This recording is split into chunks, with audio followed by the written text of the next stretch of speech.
La brisa de diciembre en Cabo San Lucas es un lujo sutil. No tiene el filo helado de otros inviernos, sino una caricia fresca que huele a sal y a bugambillas. Esa noche, la víspera de Navidad, esa brisa se colaba por los ventanales abiertos de mi casa, mi obra maestra, una estructura de cristal y concreto blanco que parecía flotar sobre el acantilado, con el Pacífico oscuro y rugiente como telón de fondo. Adentro, el calor era otro. Era el calor denso y a veces sofocante de la familia. Mi familia. Estaban todos, mis padres, Ramiro y Ofelia, sentados en el sofá de diseño italiano como si fuera el viejo sillón de su casa en el Estado de México, mis sobrinos, Tadeo y Lía, correteando por el mármol pulido con juguetes que costaban más que el primer coche que tuve, mi tío Horacio, con su vaso de whisky en la mano, observándolo todo desde una esquina con la mirada sabia de quien ha visto demasiado. Y por supuesto, mi hermano, Gael, el epicentro de la velada, riendo, bebiendo, contando anécdotas con esa facilidad suya para encantar a la gente. A su lado, su esposa, Renata, sonreía, una sonrisa tensa que no le llegaba a los ojos. El intercambio de regalos había terminado. Yo, como siempre, había sido generoso hasta el exceso. Quería, supongo, llenar el espacio con objetos caros para que no se notaran las ausencias emocionales. Y entonces, cuando el murmullo de agradecimientos y papeles rasgados se calmaba, Gael se puso de pie. Sostenía en sus manos 2 cajas envueltas en un papel barato, de ese que venden en el metro. Su sonrisa era amplia, depredadora. Bueno, familia, ahora va mi regalo, anunció, y todas las miradas se posaron en él. Se acercó al árbol de Navidad, un pino gigantesco que casi rozaba el techo de doble altura. Este es un regalo muy, muy especial, para mi querido hermano mayor, Damián. Caminó hacia mí con un contoneo teatral. Yo estaba de pie junto a la chimenea de etanol, sintiendo un frío que no tenía nada que ver con la temperatura. Este primer regalo, dijo, levantando una de las cajas, es para la esposa de mi hermano. Hizo una pausa dramática. Y este otro, levantó la segunda, es para sus hijos. El silencio se instaló por un segundo. Y entonces, Gael soltó el veneno. Oye, hermanito, dijo, mirándome directamente a los ojos, su voz goteando falsa compasión. ¿En dónde está tu esposa y tus hijos para que reciban sus regalos? Oh, ¿verdad que no tienes? La risa de mis padres fue como un disparo en la quietud. Primero una risa ahogada de mi madre, Ofelia, tapándose la boca como una niña traviesa, y luego la carcajada sonora y profunda de mi padre, Ramiro, que le golpeó la espalda a Gael como diciendo qué cabrón eres. Algunos primos rieron por inercia, por compromiso. Mi tío Horacio bajó la mirada a su vaso, negando lentamente con la cabeza. Sentí como la sangre me subía al rostro, un calor furioso que amenazaba con desbordarse. Miré las cajas, obviamente vacías, un símbolo perfecto de su desprecio. Miré a mis padres, cómplices de mi humillación en mi propia casa. Y entonces, lo miré a él. A Gael. Mi hermano. Que seguía sonriendo, esperando mi reacción, mi ira, mi dolor. Pero en lugar de eso, hice algo que nadie esperaba. Respiré hondo, dejé que el aire salado llenara mis pulmones y le devolví la sonrisa. Una sonrisa tranquila, casi amable. ¡Qué detallazo, hermano! Gracias, dije, mi voz sorprendentemente firme. Hice una pausa, dejando que la confusión se instalara en su rostro. Y entonces, le di la estocada final. Pero es curioso que menciones mi casa, continué, mi voz ahora con un filo de acero. Porque esta mansión, este lujo que tanto te gusta para burlarte de mi soledad, esta mansión paga el alquiler de tu casa, la escuela de tus hijos y hasta la ropa que llevas puesta. El silencio que cayó después fue absoluto, pesado, como si el mismo océano hubiera enmudecido. La sonrisa de Gael se congeló y se desmoronó. La risa de mis padres se ahogó en sus gargantas. Y en ese instante, supe que algo se había roto para siempre. Pero para entender cómo llegamos a este punto, cómo un hermano llega a humillar a otro de esa manera, y cómo yo llegué a responder con esa brutalidad, tenemos que retroceder. No unos días, ni unos meses. Tenemos que retroceder 15 años, a un lugar donde las paredes estaban húmedas y los sueños eran el único lujo que podíamos permitirnos. Nuestra casa en Ecatepec no tenía ventanales con vistas al mar. Tenía una ventana en la sala que daba a un patio de cemento compartido con otras 3 familias. El aire no olía a sal, olía a gas de los coches, a la fritanga del puesto de la esquina y, cuando llovía, a tierra mojada y a drenaje. Crecimos 2 hermanos en un universo de 60 metros cuadrados, Gael y yo. 2 planetas en órbitas completamente distintas, condenados a chocar. Yo, Damián, era el mayor por 3 años. Y desde que tengo memoria, sentí el peso del mundo sobre mis hombros. Era un niño serio, observador, uno de esos que aprenden a leer las facturas de la luz antes que las tiras cómicas. Veía las arrugas de preocupación en la frente de mi padre, Ramiro, un obrero de fábrica que trabajaba turnos dobles y llegaba a casa con el cansancio impregnado en la ropa. Veía las manos de mi madre, Ofelia, agrietadas por el cloro y el trabajo sin fin, siempre estirando el poco dinero que había.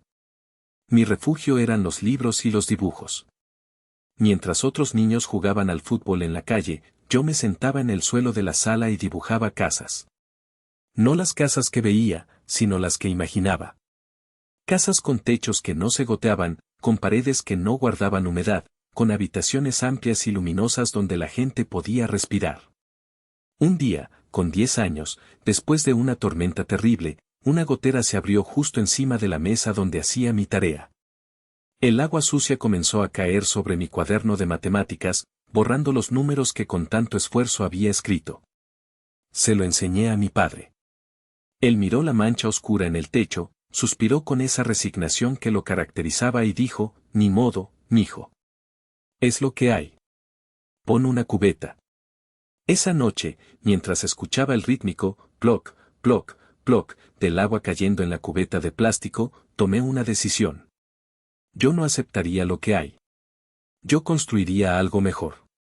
Yo construiría lugares donde nadie tuviera que poner una cubeta para salvar sus sueños. Esa fue la semilla de mi vocación, una semilla regada con la frustración y la impotencia de un niño. Gael era diferente. Gael era el sol de la casa. Si yo era la sombra silenciosa, él era la luz ruidosa. Era el niño encantador, el de la sonrisa fácil y los chistes ocurrentes. Mis padres lo adoraban. Era su escape, su alegría. Todo se le perdonaba. Si rompía un plato, era una travesura. Si yo lo rompía, era un descuido. Si él sacaba malas notas, era porque el niño es muy listo pero distraído. Si yo bajaba un punto, era una decepción. Recuerdo una tarde, yo tenía 17 años.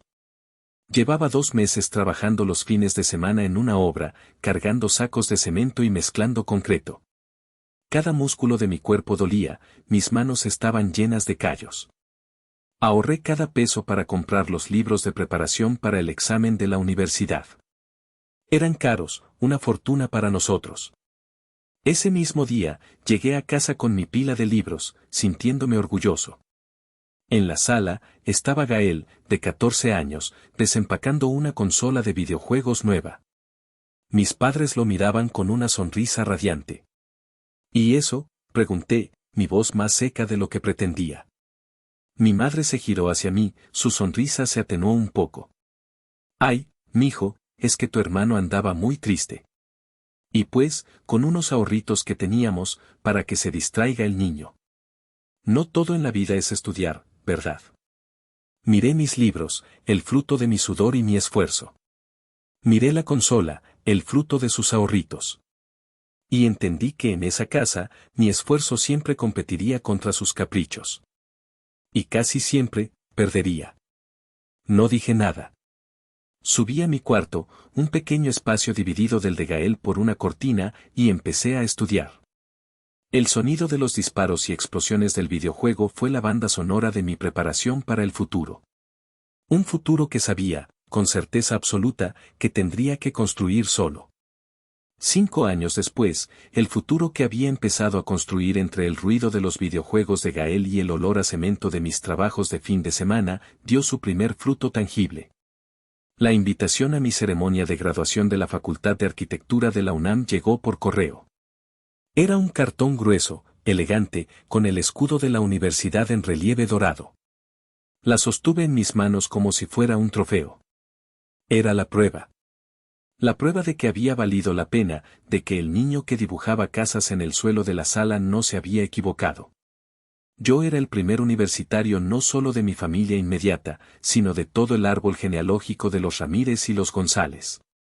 Era un hito. O al menos, eso creía yo. Mamá, papá, aquí está, les dije esa noche, entregándoles la invitación. Es el próximo sábado. Dice que pueden venir 2 invitados.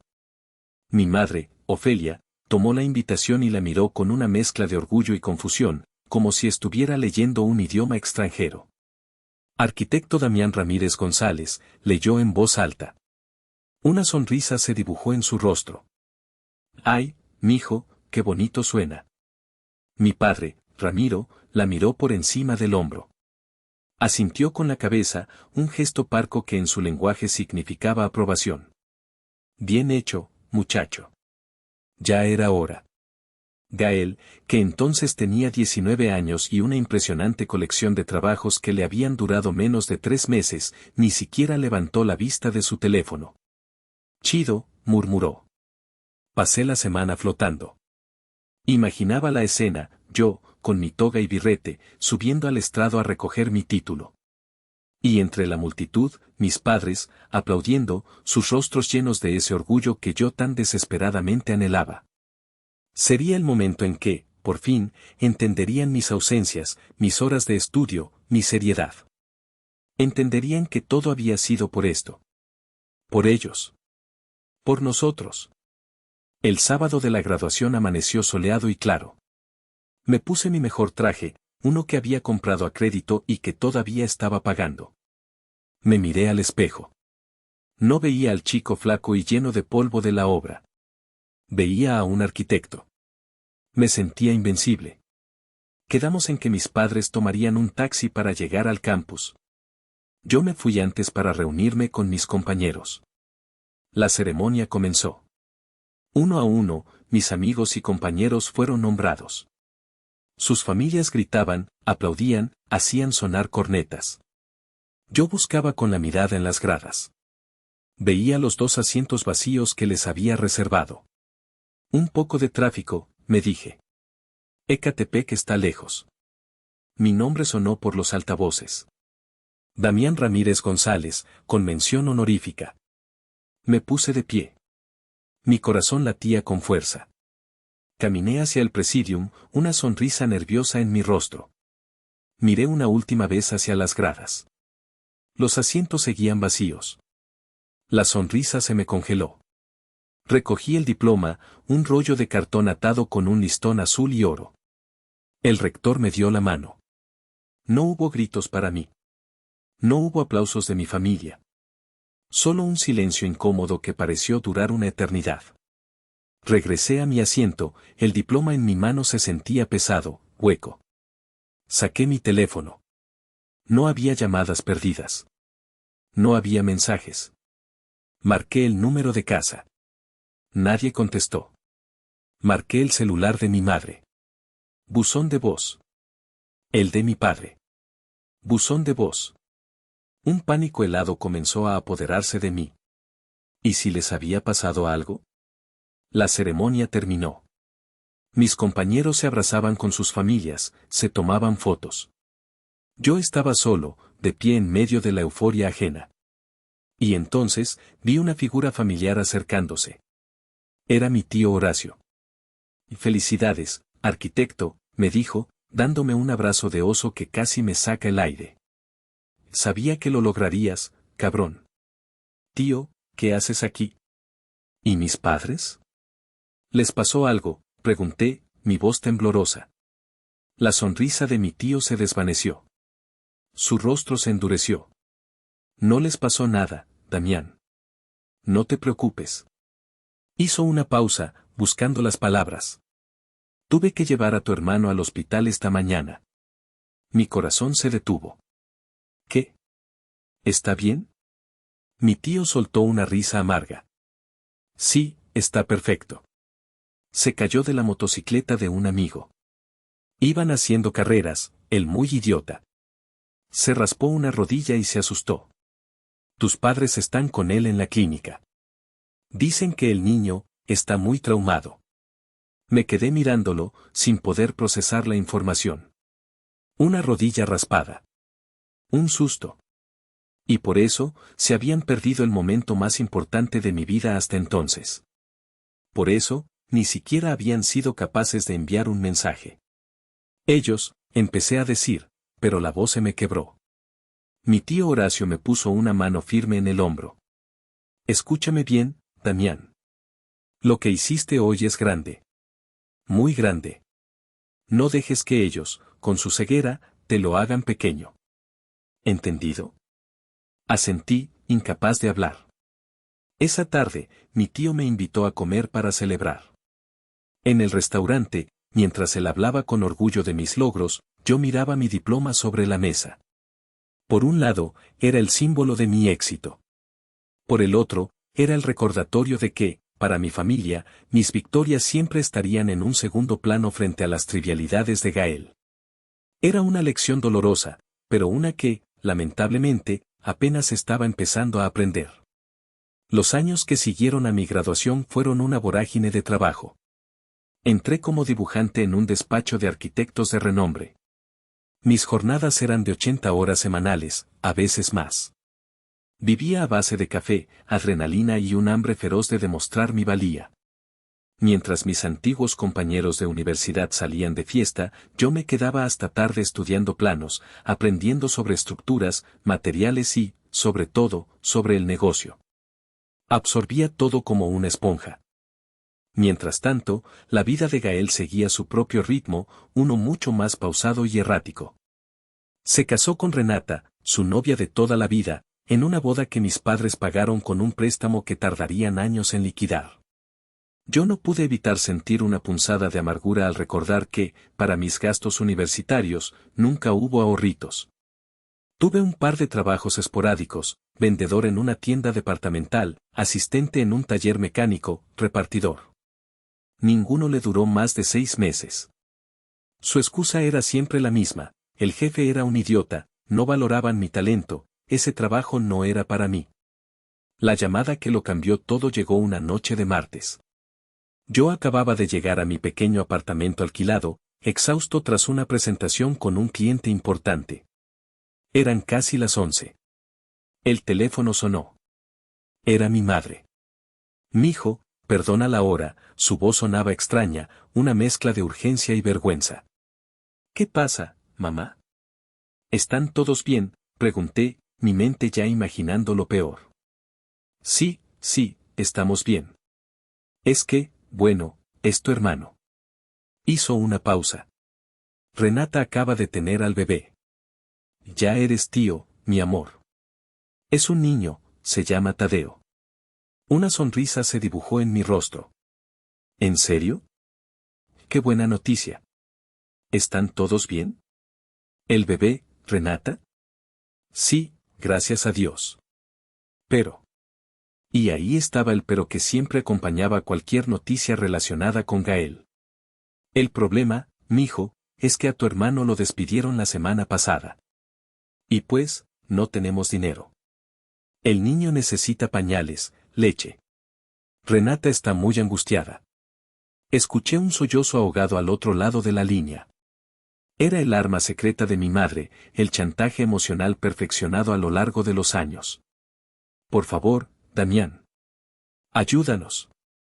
Es tu sobrino. Es tu sangre. No podemos dejarlo así. Gael está destrozado, se siente un fracasado. Cerré los ojos. Me imaginé a Gael, no destrozado, sino probablemente en la sala de espera del hospital, quejándose de su mala suerte. Me imaginé a mis padres, angustiados no por la irresponsabilidad de su hijo, sino por las consecuencias de la misma. Y me imaginé a un bebé recién nacido, inocente de todo.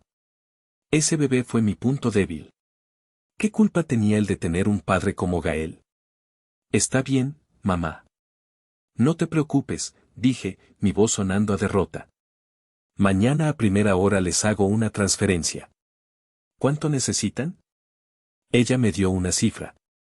No era una cantidad exorbitante, pero para mí en ese momento, era significativa. Al día siguiente, cumplí mi palabra. Hice la transferencia de 10,000 pesos. Mientras veía el comprobante en la pantalla del cajero, sentí una mezcla de alivio y resentimiento. Alivio por haber solucionado un problema, por haber ayudado. Resentimiento por saber, en el fondo de mi corazón, que ese no sería el final. Y no lo fue. Fue el comienzo. Aquella primera transferencia fue como abrir una compuerta. Al principio, eran emergencias. Un mes era para la renta, porque Gael estaba a punto de cerrar un negocio increíble. Otro mes era para una consulta médica de Tadeo. Luego, para la reparación del coche que mis padres le habían regalado. Cada petición venía envuelta en las súplicas de mi madre y las promesas vacías de Gael. Te lo juro, hermanito, en cuanto me paguen este proyecto, te devuelvo hasta el último centavo. Nunca vi un solo centavo de vuelta. 2 años después, nació Lía, mi segunda sobrina. La situación se volvió insostenible para ellos. Vivían en un apartamento pequeño y Gael seguía sin encontrar un trabajo estable. La presión aumentó. Ya no eran llamadas esporádicas. Era una obligación mensual. Mi carrera, por otro lado, había despegado. Mi jefe vio mi potencial y mi dedicación. Me ascendió a jefe de proyectos. Mi sueldo se triplicó. Y con cada aumento, la cuota de ayuda a Gael también aumentaba. Era una ley no escrita. Mijo, ahora que ganas más, empezaba a decir mi madre. Y yo ya sabía el resto. Les pagué la renta de un apartamento más grande, en una zona más segura. Por los niños, decían. Pagué la inscripción de Tadeo a un kinder privado. Para que tenga una buena educación, no como nosotros, decían. Pagué seguros médicos, mensualidades de un coche nuevo, el otro era muy inseguro para una familia, vacaciones a la playa, los niños necesitan salir de la ciudad. Cada vez que intentaba poner un límite, cada vez que sugería que Gael debía buscar un trabajo de verdad y asumir sus responsabilidades, la respuesta era la misma. Mi madre lloraba, acusándome de ser un malagradecido y de no tener corazón. Mi padre me miraba con decepción y decía, el dinero te está cambiando, Damián. La familia es lo primero. ¿Y Gael? Gael simplemente se reía y decía, ¿para qué me estreso si te tengo a ti, campeón? Me convertí en el motor silencioso que mantenía a flote sus vidas, un motor alimentado por mi éxito y mi culpa. Y mientras yo trabajaba hasta el amanecer para pagar por su comodidad, ellos empezaron a ver mi generosidad no como un regalo, sino como una obligación. Y lo peor de todo, es que yo mismo empecé a creérmelo. No sabía que esa deuda invisible que estaba pagando, mes a mes, me costaría mucho más que dinero. Me estaba costando mi respeto propio. A los 33 años, logré lo que para el niño de Ecatepec era un sueño inconcebible, fundé mi propio despacho de arquitectura. Damián Ramírez, Arquitectura y Desarrollo. Los primeros 2 años fueron brutales, una apuesta de todo o nada. Invertí hasta el último peso de mis ahorros, trabajé más duro que nunca. Pero la apuesta funcionó. Ganamos un par de concursos importantes y nuestro nombre empezó a sonar en el mundo del desarrollo inmobiliario de lujo. Mi obra cumbre, mi declaración de principios como arquitecto, fue un proyecto personal. Una casa en un acantilado en Cabo San Lucas. La diseñé yo mismo, cada línea, cada material, cada ventana. Era una casa que dialogaba con el paisaje, una estructura de concreto blanco, madera y cristal que se abría al océano. Era mi refugio, mi trofeo, la materialización de todos mis sacrificios. La llamé la mansión del silencio, porque allí, solo con el sonido de las olas, por fin podía escuchar mis propios pensamientos. Cuando estuvo terminada, decidí que era el momento de compartir mi éxito con mi familia. No por presumir, sino con la esperanza ingenua de que, al verla, al tocarla, finalmente entenderían la magnitud de mi trabajo. Entenderían por qué nunca estaba disponible para las fiestas de cumpleaños o las reuniones dominicales. Los invité a pasar una semana entera. Pagué los vuelos, organicé todo. Quería que se sintieran como reyes. Llegaron un viernes por la tarde. Mientras el chofer que contraté bajaba sus maletas, yo los esperaba en la entrada. La puerta, una pieza maciza de madera de parota, se abrió para revelar la vista, un pasillo que desembocaba en una sala de estar de doble altura con un ventanal que era, literalmente, un cuadro del Océano Pacífico. Mis sobrinos, Tadeo y Lía, gritaron de emoción y corrieron hacia la alberca infinita que parecía fundirse con el mar. Renata, mi cuñada, sacó su teléfono y empezó a tomar fotos, sus ojos brillando con una mezcla de asombro y codicia. Pero la reacción de mis padres y de Gael fue la que me golpeó. Mi padre, Ramiro, recorrió la sala con la mirada. No dijo qué impresionante o qué orgullo. Se acercó a una de las paredes de concreto pulido, la golpeó con los nudillos como si estuviera inspeccionando una obra, y sentenció, mucho cemento. Se ve frío. Mi madre, Ofelia, juntó las manos con un gesto de preocupación. ¡Ay, mijo! ¡Qué casa tan grande! ¿No te sientes muy solo aquí? Te falta una buena mujer que le dé calor a este lugar, que ponga unas plantitas, unos retratos. ¿Y Gael? Gael simplemente soltó una carcajada. Me dio una palmada en la espalda. Qué buena está para organizar unas fiestas de aquellas, hermanito. ¿Te imaginas? Todas mis amistades aquí, con este mujerero. Auf. Oye, ¿cuándo puedo invitar a mis cuates? Me quedé helado. Ninguno de ellos me preguntó por el diseño. Ninguno me preguntó cuántas noches sin dormir me había costado. Ninguno reconoció el arte, el esfuerzo, el alma que yo había vertido en cada rincón. Para mi padre, era un material frío. Para mi madre, un recordatorio de mi soltería. Y para mi hermano, un simple bar de lujo para sus fiestas. Mi mayor logro, la casa de mis sueños, se había convertido en un espejo. Un espejo que no reflejaba mi éxito, sino la percepción que mi familia tenía de mí, un proveedor funcional, un hombre incompleto, un recurso a su disposición. Esa semana, mientras ellos disfrutaban de la alberca, de la comida que un chef privado les preparaba, de las comodidades que mi trabajo pagaba, yo me sentí más solo que nunca. El silencio de mi mansión, que antes era paz, ahora se había llenado con el ruido de su indiferencia. Los meses siguientes a esa visita a cabo fueron tensos. Por un lado, mi empresa estaba en un punto crítico. Estábamos a punto de firmar un contrato para desarrollar un complejo residencial de lujo en la Riviera Maya. Era un proyecto que podía catapultarnos a las grandes ligas o, si salía mal, hundirnos por completo. Vivía bajo una presión inmensa, con reuniones que se extendían hasta la madrugada y viajes constantes. Por otro lado, la visita a mi casa pareció despertar un nuevo nivel de ambición en Gael y Renata. Las peticiones de dinero se volvieron más audaces. Ya no era solo para lo básico. Ahora era para mejorar su calidad de vida. Oye, Damián, me dijo Renata por teléfono un día, su voz melosa. Estábamos pensando que Tadeo y Lía necesitan más estímulos. Vimos un viaje a Disney, todos sus amiguitos del colegio ya fueron. Sería increíble para su desarrollo. Renata, ahora mismo estoy hasta el cuello de trabajo. Es un mal momento, le respondí, masajeándome las sienes. Ay, pero es una inversión en tus sobrinos, insistió. Además, tu hermano anda muy estresado. Unas vacaciones le vendrían bien para aclarar sus ideas y por fin encontrar un trabajo que le guste. La lógica era tan retorcida que me dejó sin palabras. ¿Vacaciones para que mi hermano se inspirara a trabajar? Era un insulto a mi inteligencia. Lo pensaré, Renata. Ahora tengo que colgar. Le di a Gael una de mis tarjetas de crédito hacía un par de años. Fue después de que Lía, mi sobrina, tuviera una fiebre muy alta de madrugada y tuvieran problemas para pagar la cuenta en un hospital privado. Úsala solo para emergencias médicas, por favor, le dije en ese entonces.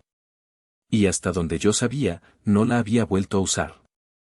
Era un símbolo de confianza, un salvavidas que esperaba que nunca necesitaran.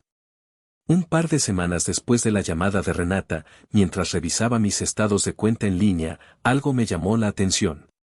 Un cargo pendiente de una joyería de lujo.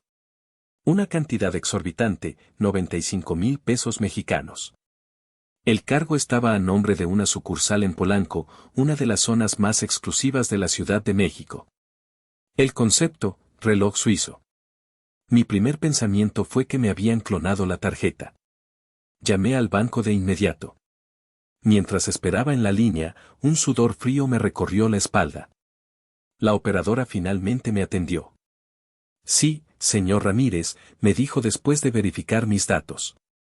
El cargo fue realizado con la tarjeta física y el número de seguridad.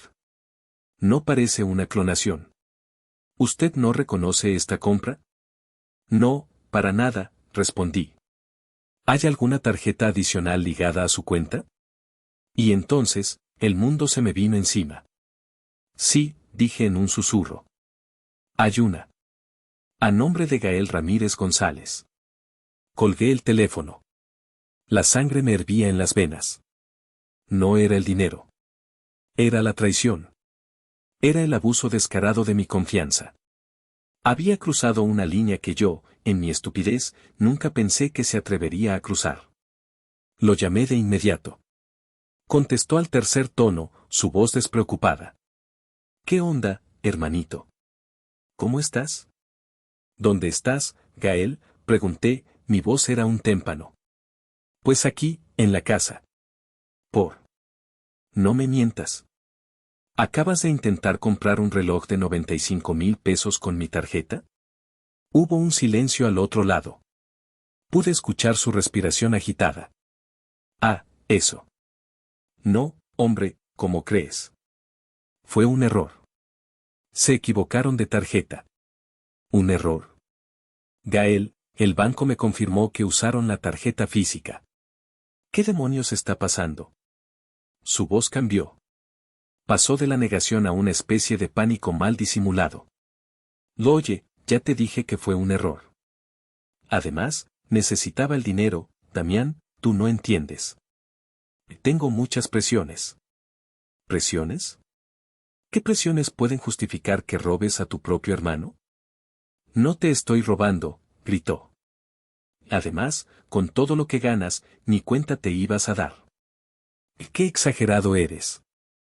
En ese momento, mi socio, Camilo, entró a mi oficina sin tocar. Me vio de pie, con el teléfono pegado a la oreja, el rostro pálido de furia. Escuchó el final de la conversación. Se acabó, Gael. Cancela esa tarjeta ahora mismo. Hablamos después, le grité y colgué con violencia. Camilo me miró, sus ojos serios. ¿Tu hermano otra vez? Asentí, sin poder hablar. Damián, te lo he dicho 1000 veces, dijo, su voz era una mezcla de frustración y afecto. No son una familia, son una sanguijuela. Y te están desangrando. ¿Cuándo vas a poner un alto? Sus palabras eran duras, pero eran la verdad.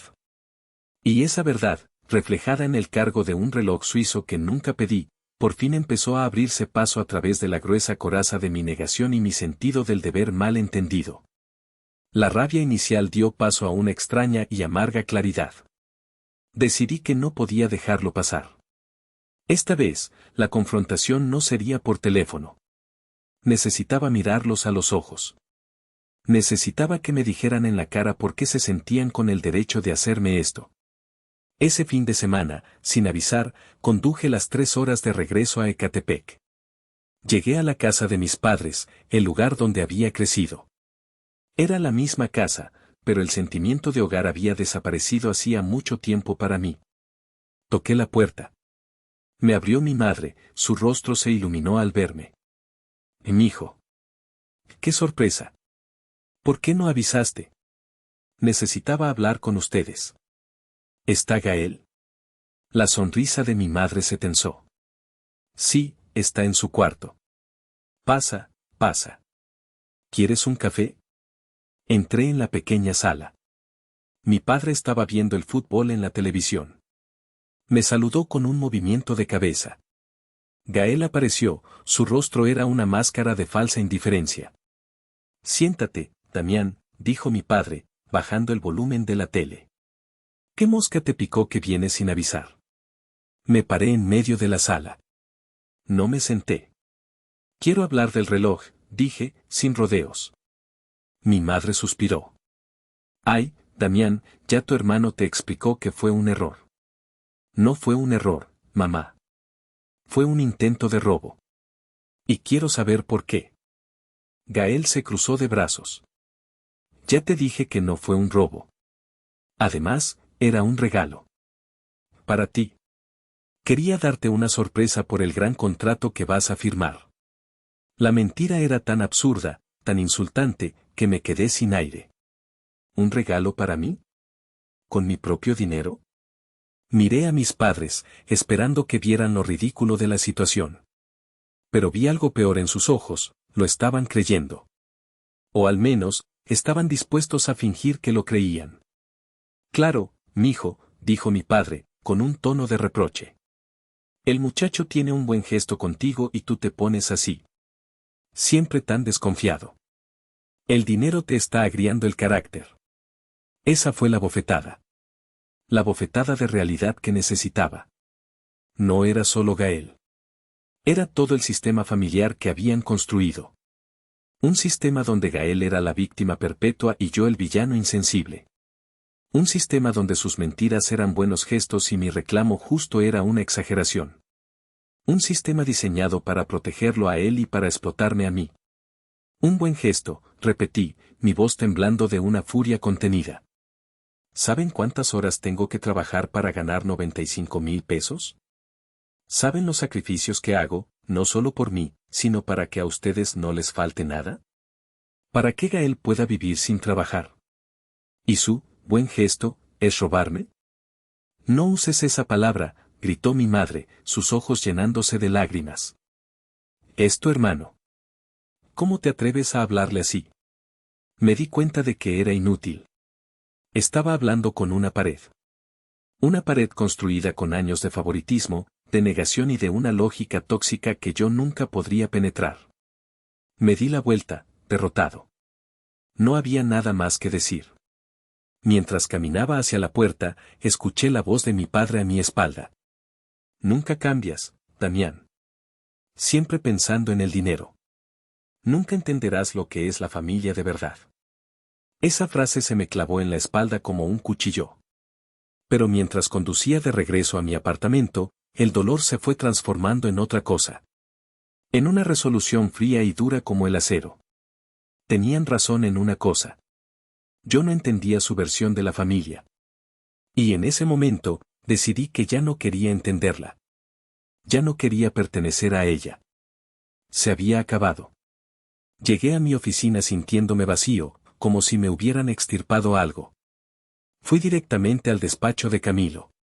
Él estaba revisando unos documentos, levantó la vista y supo, solo por mi expresión, que algo se había roto. Déjame adivinar, dijo, recargándose en su silla. Lo defendieron. Asentí, dejándome caer en una de las sillas frente a su escritorio. Dijeron que era un buen gesto. Y que el dinero me está agriando el carácter. Camilo soltó una risa sin alegría. Clásico. El manual del manipulador, capítulo 1, invierte la culpa. ¿Y ahora qué? Ahora se acabó, dije, y la firmeza en mi propia voz me sorprendió. Voy a cortarles todo. El alquiler, las colegiaturas, las tarjetas, todo. Bien, dijo Camilo, asintiendo. Es lo que debiste haber hecho hace años. Pero escucha, Damián, conozco a tu familia. Si simplemente les cortas el grifo, van a montar un circo. Te llamarán monstruo, le contarán a todo el mundo que abandonaste a tu pobre hermano necesitado. Se pondrán en el papel de víctimas y, de alguna manera retorcida, lograrán que tú te sientas culpable otra vez. Tenía razón. Conocía perfectamente ese patrón. Entonces, ¿qué hago?, pregunté, sintiéndome perdido. Camilo se inclinó sobre su escritorio, sus ojos brillaban con una intensidad estratégica. No les das la oportunidad de ser las víctimas. No actúas por impulso. Lo planeas. Conviertes esto en una demolición controlada. En lugar de una rabieta, les das una lección de arquitectura financiera. Les muestras, con pruebas, con números, la estructura que has estado sosteniendo tú solo. Y luego, frente a todos, retiras los cimientos y dejas que se derrumbe. La idea empezó a tomar forma en mi mente. No era una venganza caliente y visceral. Era algo más frío, más calculado. Más definitivo. La fiesta de Navidad, dije en voz baja. Iban a cancelarla, pero les insistí en que la hicieran en mi casa en Cabo. Perfecto, dijo Camilo, una sonrisa lobuna dibujándose en su rostro. El escenario es perfecto. Lujo, opulencia, toda la familia extendida como testigo. Les vas a dar la mejor Navidad de sus vidas. Y luego, se las vas a quitar. Pero no como un monstruo, sino como un contador. Con un estado de cuenta. Pasamos las siguientes horas trazando el plan. Camilo, como buen abogado, se encargó de la logística. Recopilaríamos cada transferencia, cada pago de tarjeta, cada factura de los últimos 8 años. Lo organizaríamos todo en una presentación clara, concisa e irrefutable. Mientras trabajábamos, una parte de mí se sentía enferma. Estaba planeando, metódicamente, cómo destruir la relación con mi propia familia. Pero otra parte, una parte que había estado dormida durante mucho tiempo, se sentía extrañamente viva. Era la sensación de estar tomando el control. Ya no era la víctima pasiva. Era el arquitecto. Y esta vez, no estaba diseñando una casa. Estaba diseñando mi propia liberación. Hola a todos, gracias por acompañarme en esta historia. Si les está atrapando tanto como a mí, me ayudarían muchísimo si le dan un like al video, se suscriben al canal si aún no lo han hecho, y me dejan un comentario diciéndome desde qué ciudad me están escuchando. Cada comentario ayuda a que esta historia llegue a más personas. De verdad, muchas gracias por su apoyo. La semana previa a la Navidad fue una obra de teatro. Hablé por teléfono con mi madre como si nada hubiera pasado. Le pregunté qué querían los niños de regalo, qué tipo de comida le gustaría para la cena. Ella, aliviada de que yo hubiera entrado en razón, actuó con una normalidad escalofriante. Gael me envió un par de mensajes con chistes, como si el incidente del reloj nunca hubiera existido. Yo le seguí la corriente. Era el actor principal en una farsa que yo mismo estaba dirigiendo. Para la fiesta, no escatimé en nada. Contraté a un servicio de catering de uno de los mejores restaurantes de Cabo. La casa estaba adornada con luces, flores de Nochebuena y un pino de casi 5 metros de altura. La mesa del comedor estaba puesta con una vajilla y cristalería que solo usaba en ocasiones muy especiales. Quería crear una atmósfera de opulencia abrumadora. Quería que se ahogaran en el lujo, que lo sintieran en la piel, que lo saborearan. Quería que el contraste con lo que vendría después fuera brutal. Invité a más familia que de costumbre. A mis tíos, a mis primos. Incluido, por supuesto, al tío Horacio, a quien le había contado el plan. Él aceptó venir, no por morbo, sino para apoyarme. Ya era hora, Damián, me dijo por teléfono. A veces, para sanar una herida, primero hay que abrirla y limpiarla bien. Llegaron el 24 por la tarde. Sus ojos se abrieron como platos al ver la transformación de la casa. Y mi hijo, pero qué barbaridad, exclamó mi madre, tocando un arreglo floral. Te gastaste una fortuna. La familia lo merece, mamá, respondí con una sonrisa ensayada. Gael llegó con su aire de rey del mundo. Me dio un abrazo. Así se hace, hermanito. Esto sí es vida. Llevaba puesta una camisa de marca que, sospechaba, también había sido pagada con mi dinero a través de algún desvío de los fondos que le daba para gastos. La cena fue surrealista. Comieron y bebieron lo mejor de lo mejor. Rieron, contaron anécdotas. Yo observaba todo desde la cabecera de la mesa, sintiéndome como un espectador en mi propia vida. Los veía disfrutar de los frutos de mi trabajo mientras, en mi mente, repasaba la presentación que Camilo y yo habíamos preparado. Cada risa, cada brindis, era como combustible para mi resolución. Llegó el momento de los regalos. Los había apilado bajo el árbol. Eran una montaña de cajas envueltas en papeles brillantes. Los niños fueron los primeros. Les regalé la última consola de videojuegos, drones, juguetes que chillaban de emoción al verlos. A Renata le di un bolso de diseñador que sabía que codiciaba. A mi madre, un collar de perlas. A mi padre, un reloj elegante, la ironía no se me escapó. A mis tíos y primos, regalos generosos y bien pensados. Y a Gael le di la caja más grande. Un televisor de 75 pulgadas, de última generación. Sus ojos casi se salen de sus órbitas. No mames, Damián. Te la rifaste, gritó, abrazándome con una fuerza que se sentía completamente falsa. Estaban eufóricos. Borrachos de regalos y de vino caro. El ambiente era perfecto. Habían caído en la trampa con una facilidad pasmosa.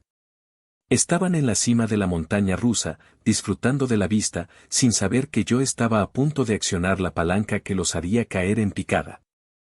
Fue entonces, en el apogeo de su alegría, cuando Gael decidió que era su turno de brillar. Se levantó, con las dos cajas baratas en la mano y esa sonrisa que yo había llegado a odiar más que a nada en el mundo. Y el acto final de la farsa comenzó. Un momento, dijo Gael, alzando la voz para acallar el murmullo de emoción. Falta mi regalo. El más importante de todos. Una curiosidad expectante se instaló en la sala. Gael no era conocido por su generosidad. Que tuviera regalos para alguien era, en sí mismo, un evento. Se pavoneó hasta el centro de la habitación, justo frente a la chimenea donde yo estaba de pie. El fuego danzaba detrás de mí, proyectando sombras largas y dramáticas. Este regalo no es algo que se pueda comprar con dinero, comenzó, con un tono pomposo que pretendía ser profundo. Es algo mucho más valioso. Es un regalo del corazón. Sostuvo las dos cajas mal envueltas. La primera, una caja rectangular y plana, la levantó a la altura de mi pecho.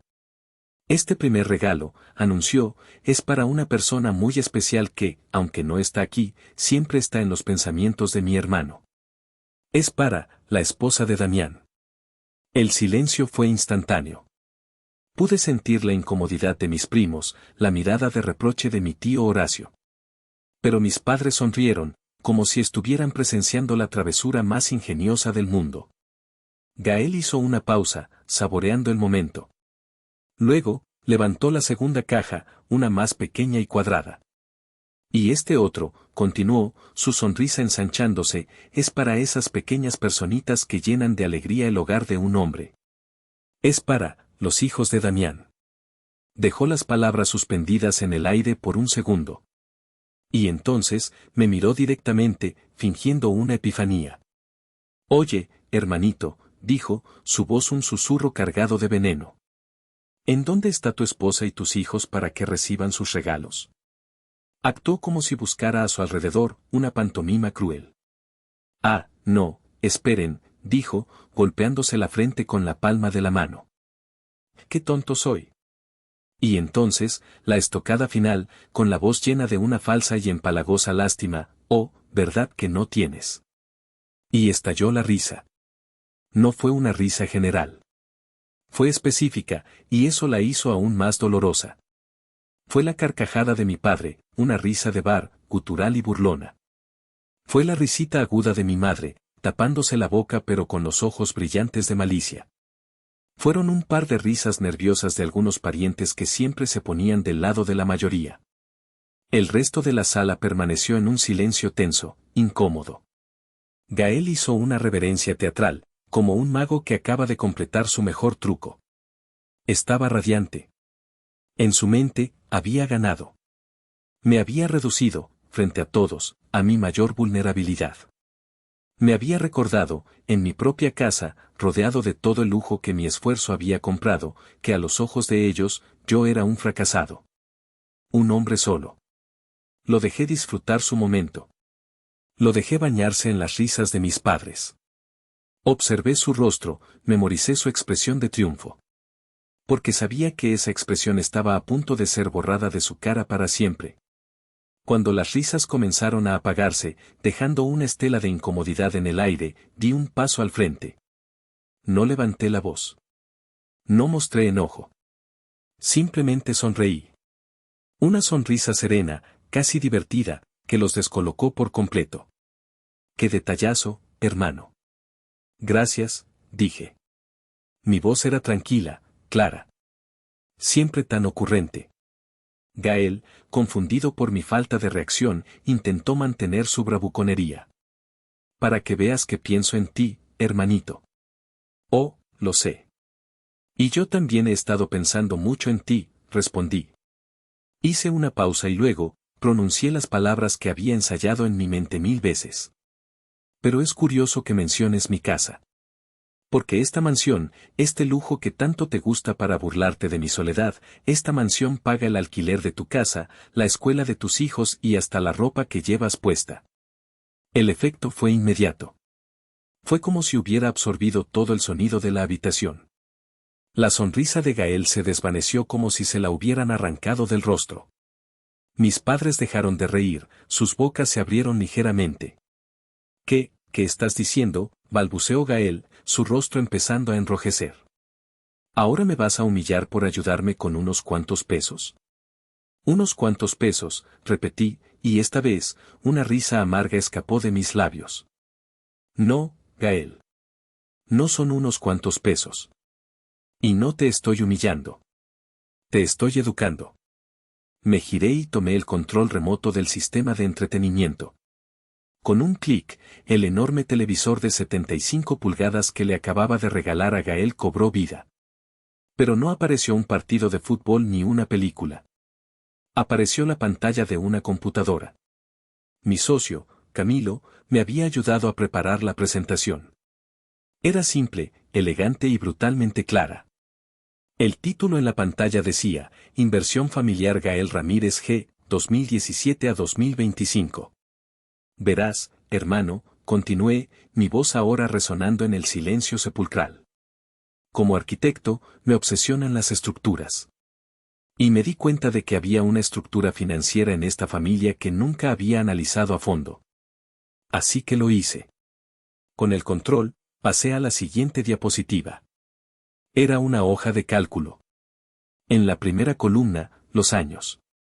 En las siguientes, conceptos, renta de apartamento, colegiaturas, Tadeo y Lía, seguro de gastos médicos, pago de automóvil, vacaciones, gastos personales y tarjetas. Cada celda tenía una cifra. Cifras que yo conocía de memoria porque habían salido de mi cuenta bancaria mes tras mes, año tras año. Empecemos por la renta, dije, señalando la columna. 8 años de renta, que empezaron en un modesto apartamento en Ecatepec y ahora están en un condominio en una zona residencial. Total, 1.152.000 pesos. Un murmullo recorrió la sala. Vi a Renata, mi cuñada, ponerse pálida.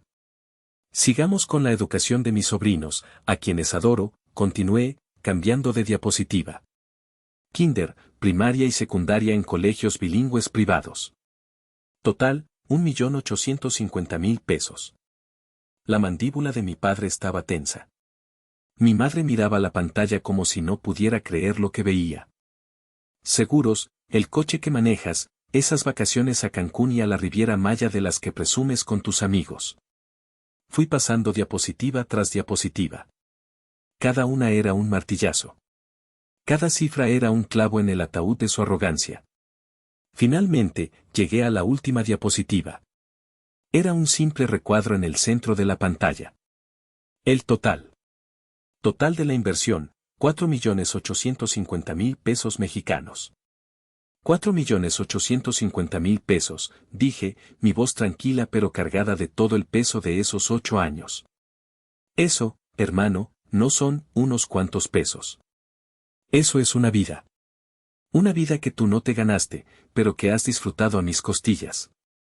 Y esta noche, mientras te burlabas de mi soledad en esta casa, lo único que demostraste es que no tienes ni la más mínima idea del sacrificio que se necesita para construir algo.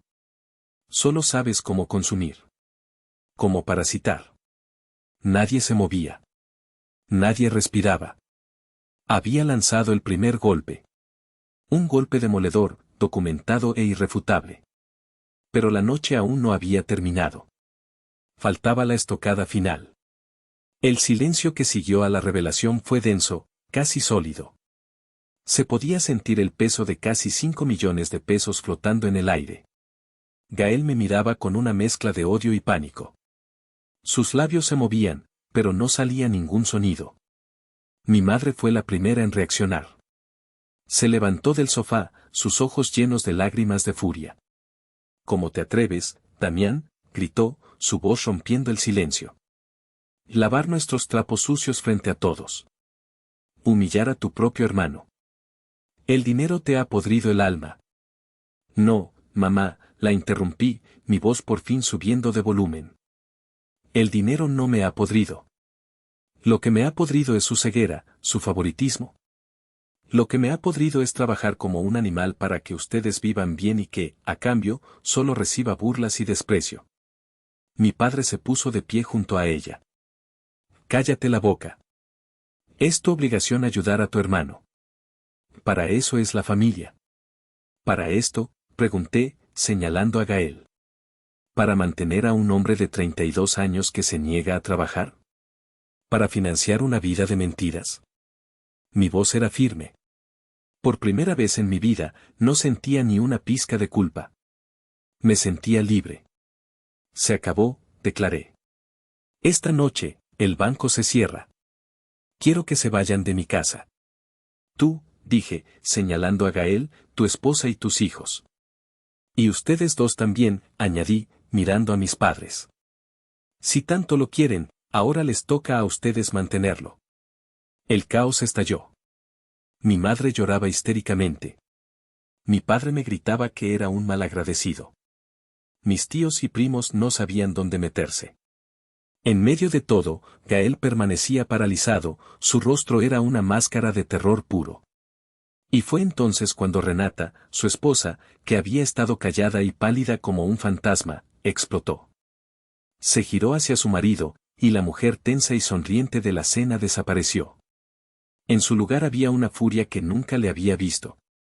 Di algo, inútil, le gritó, empujándolo. Haz algo. Gael solo la miraba, temblando. Y entonces, Renata, en un acto de desesperación absoluta, se giró hacia mí. Sus ojos estaban desorbitados, llenos de un miedo que iba más allá del dinero. Tú no lo entiendes, me gritó, su voz quebrada por los sollozos. No es solo el dinero. No son los lujos. Señaló a Gael con un dedo tembloroso. Pregúntale a tu hermanito por qué necesitaba tanto el dinero del reloj. Pregúntale en qué se metió. La sala volvió a quedar en silencio. Todos nos giramos para mirar a Gael. Él evitaba mi mirada, sus ojos fijos en el suelo. Habla, Gael, dije, mi voz peligrosamente baja. ¿En qué te metiste? Renata no esperó su respuesta. El dique de contención se rompió y la verdad salió a borbotones, arrastrándolo todo a su paso. Dile la verdad, inútil, le volvió a gritar a su marido. Y luego, mirándome a mí, soltó la bomba. Dile a tu hermanito que si no nos das más dinero, esos hombres van a venir por ti, por mí y por tus hijos. Dile que no es un reloj, es una deuda de juego. Le debe $500,000 a gente muy peligrosa.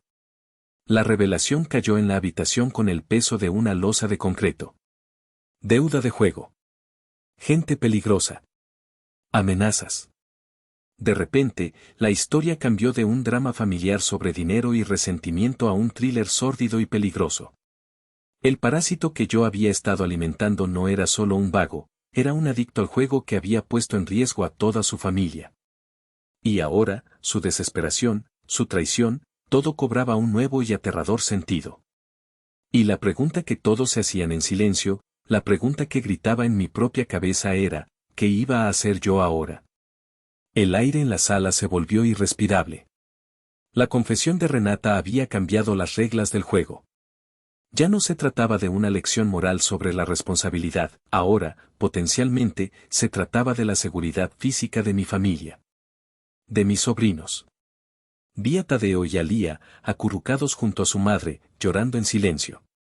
El miedo en sus pequeños rostros era genuino, una daga que se me clavó directamente en el pecho. ¿Qué sabrían ellos de las deudas de su padre? ¿Qué culpa tenían de su estupidez? Por un instante, uno muy largo y muy pesado, dudé. El arquitecto frío y calculador desapareció, y en su lugar quedó el tío. El hermano mayor. El hijo. Una voz dentro de mí, una voz antigua y programada por años de costumbre, gritó: tienes que ayudarlos. Es tu familia. No puedes dejarlos así. Mis padres, que hasta hace un momento me insultaban, ahora me miraban con una nueva expresión, una súplica desesperada. En sus ojos, yo ya no era el hijo ingrato, sino, una vez más, su única solución. Su salvavidas. Damián, por favor, susurró mi madre. Es tu hermano.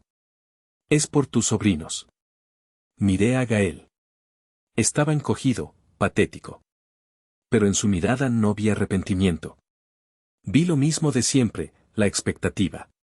La certeza de que yo, el hermano mayor, el responsable, el exitoso, intervendría y limpiaría su desastre una vez más. Él no había aprendido nada. Solo estaba esperando el rescate. Y en ese momento, en ese crisol de miedo, culpa y manipulación, mi decisión se forjó. Entendí que si cedía ahora, si pagaba esa deuda, el ciclo no solo no se rompería, sino que se volvería más fuerte. Le estaría enseñando que no importaba cuán bajo cayera, cuán irresponsable fuera, yo siempre estaría ahí para amortiguar el golpe. Le estaría enseñando que sus acciones no tenían consecuencias. Y esa, me di cuenta, era la peor lección que podía darle. Ser su salvador una vez más sería, a la larga, su destrucción definitiva. Y la mía. Me arrodillé lentamente hasta quedar a la altura de mis sobrinos. Ignoré a los adultos a mi alrededor. Tadeo, Lía, les dije, mi voz suave. Los quiero mucho, ¿saben? Y todo va a estar bien. Se los prometo. Les di un beso en la frente a cada uno. Sus lágrimas mojaron mi mejilla. Luego, me puse de pie. El Damián que se levantó ya no tenía dudas. La decisión estaba tomada. Me erguí y miré a mi hermano. Por primera vez, lo vi con una claridad absoluta, sin el filtro de la fraternidad o la culpa. Vi a un hombre débil, consumido por sus vicios y su envidia, un hombre que usaba a su propia familia como escudo humano.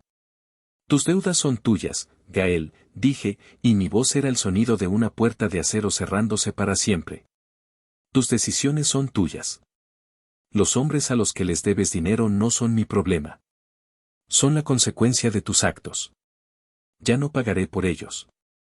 Pero los niños, gritó mi padre, Ramiro, dando un paso hacia mí. ¿No te importan tus sobrinos? Me importan más que a nadie en esta habitación, respondí, girándome para enfrentarlo. Y precisamente porque me importan, no voy a permitir que crezcan pensando que está bien ser un irresponsable, que no pasa nada por mentir y robar, porque siempre habrá alguien que te solucione la vida. Les voy a dar la única lección valiosa que puedo ofrecerles, que los actos tienen consecuencias. Me dirigí a mis padres. Y ustedes, dije, y el dolor de una vida de decepciones se filtró en mi voz, en lugar de enseñarle a ser un hombre, le enseñaron a ser un niño eterno. En lugar de exigirle responsabilidad, le exigieron a mi billetera. Aprendan a ser padres. Ya es tarde, pero más vale tarde que nunca. Luego, miré a la puerta. Les pedí que se fueran de mi casa. Y lo dije en serio. Quiero que se vayan. Ahora. El desafío quedó suspendido en el aire. Sabía que este era el punto de no retorno. Mi tío Horacio, que había permanecido en silencio durante todo el altercado, se acercó y se paró a mi lado. Puso una mano en mi hombro, un gesto de apoyo incondicional. Ya lo oyeron, dijo con su voz grave. La fiesta se acabó. Ese fue el empujón final. Mi madre soltó un último sollozo de indignación. Mi padre me lanzó una mirada cargada de un odio que nunca pensé que vería en él. Renata tomó a los niños de la mano, y Gael, finalmente, se movió. Caminaron hacia la salida en un silencio humillante. No hubo más súplicas. Sabían que habían perdido. Cuando la puerta se cerró detrás de ellos, un silencio diferente al de antes llenó la casa. No era un silencio tenso. Era un silencio vacío, el silencio que queda después de una demolición. Algunos de mis primos se acercaron, me dieron una palmada en la espalda, murmuraron palabras de apoyo y se fueron discretamente. Al final, solo quedamos mi tío Horacio y yo. Me dejé caer en el sofá, el mismo donde mis padres se habían reído de mí. El arquitecto, el empresario, el hombre de éxito, desapareció. Y allí, en mi mansión de lujo, me sentí como aquel niño de 10 años que veía las goteras caer sobre su cuaderno. Solo que esta vez, no estaba solo. Hiciste lo correcto, Damián, dijo mi tío, sentándose a mi lado. Lo sé, respondí, mi voz apenas un susurro. Pero, carajo, cómo duele. Han pasado 6 meses desde aquella noche de Navidad. 6 meses de un silencio que, al principio, fue ensordecedor, pero que poco a poco se ha ido transformando en paz. Corté toda comunicación. Cambié mi número de teléfono. Bloqueé a mis padres y a mi hermano de todas las redes sociales. Necesitaba un cortafuegos, una distancia sanitaria para empezar a sanar. Sé lo que pasó después por mi tío Horacio, mi único puente con ese pasado.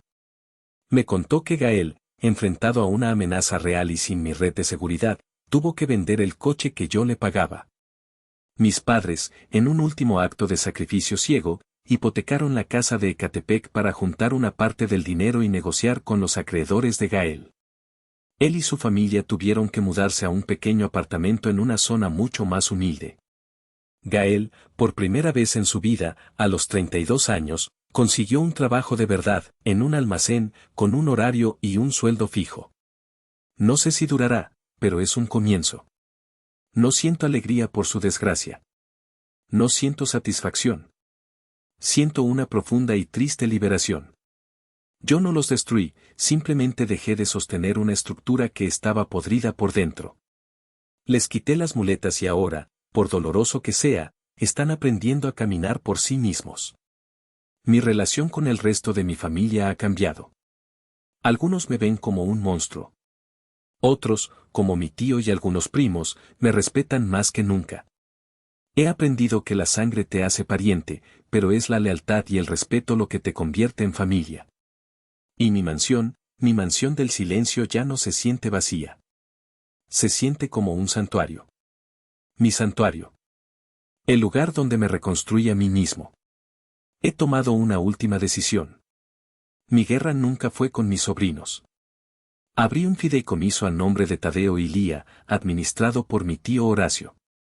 Cada mes, deposito una cantidad que garantizará su educación hasta la universidad.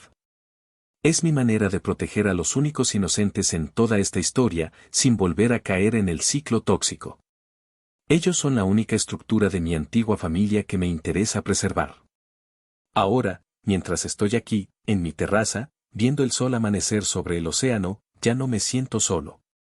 Me siento íntegro. Aprendí de la manera más dura que, a veces, para construir algo nuevo y sólido, primero tienes que demoler las ruinas del pasado, aunque esas ruinas lleven tu misma sangre. Ahora díganme ustedes, ¿hice lo correcto? Muchas gracias por haberme acompañado hasta el final de esta historia tan intensa. Si te ha gustado, si te ha hecho sentir algo, te agradecería infinitamente que le dieras un like. Que te suscribieras al canal para no perderte las próximas historias y que compartieras este video con alguien a quien creas que le pueda interesar. Cada acción ayuda a que la comunidad crezca. Si están disfrutando de este relato, me darían una alegría muy grande si presionan el botón de hipear. Su apoyo significa muchísimo para mí y me anima a seguir buscando historias para ustedes. Muchas gracias de corazón.